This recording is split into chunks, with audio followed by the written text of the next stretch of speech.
Thank you. I'm from rural North Carolina, where we have our first shelter since May of last year. I'm originally from Great Britain. We're based out of North Carolina. We have a clinic for spay and neuter that feeds 76 for dogs, 65 for cats. I'm trying to come at a different tactic to galvanise the community because I get loads of after-the-fact phone calls begging for help. Deb, I need your sponsorship fund to take these kittens. I need you to take these puppies. If they would spend just a minuscule amount of time preparing before the birth, as they do hunting me down, they can find me in the grocery, the post office, wherever I go. Take my problem, take my problem.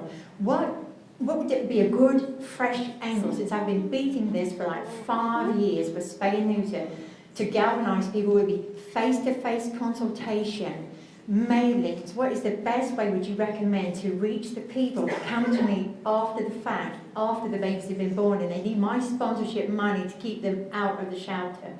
How can I reach them now? I will work at educating the youngsters coming up, but I need to stop a lot of it now because I keep raising money and spending it on these pets when they could drop them at the shelter, pick them up the next day, and just save up. At the end of this month, our facility is going to be offering free spay and neuter for folks that qualify until that fund is trained, and then we'll try to get it back up and going. But I've got to get their attention to actually get them to be proactive enough to fix it before they have to hunt me down and need my sponsorship money. Any suggestions about a new tactic, a fresh way to wake people up and say, don't call me after you have the 12 puppies.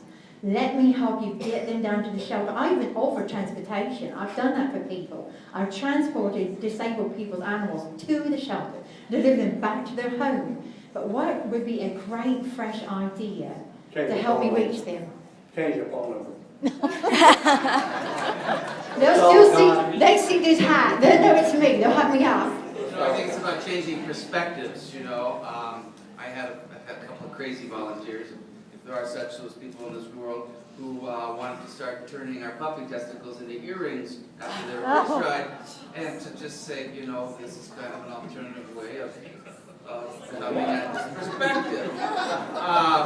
That's right up there with a volunteer from Texas who said, Don, you can take this ad and I won't charge you. It's a billboard with a female topless and had these beautiful puppies, and the tagline said, wouldn't you like to get your hand on these puppies? Please adopt them and sell animal shelter.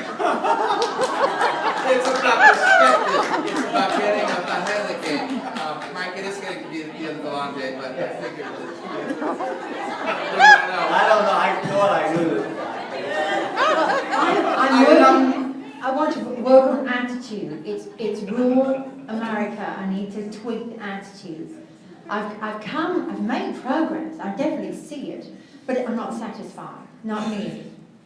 If you want to tweak attitude, Steve, you've got a wealth of ways. Give me something, Chicago. Give me something. Well, no, I think, and we were talking about this a little bit, and we talked about it before. I think that you're probably doing all the right things, it sounds like, and actually getting yourself to them, which it seems like you're doing. And it's just, the reality is that it's coming to me too late.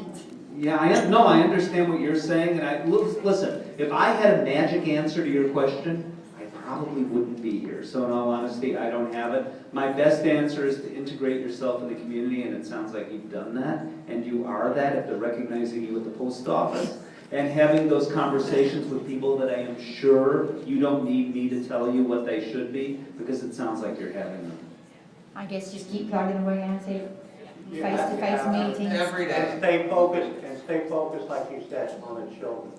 So this way, the new generation, the next person in line will not have to go through you. Not only the next person in line, but sometimes in my experience, they tell mom and dad what to do. I work, this is something I'm trying. I work lots of events, lots. I plan my own, I piggyback on other people's.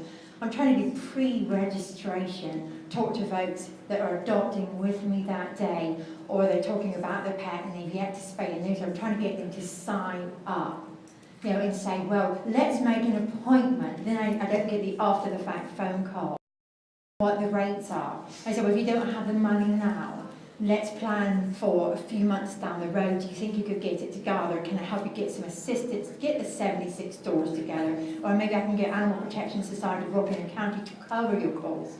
So I'm trying to even come in a pre-attitude of, let me sign up before you call me with your third litter of puppies. Yeah, it sounds to me like you are doing all the right things, and if there was a magic solution, I think instant solution, instant soup solution, none of us would be in this room.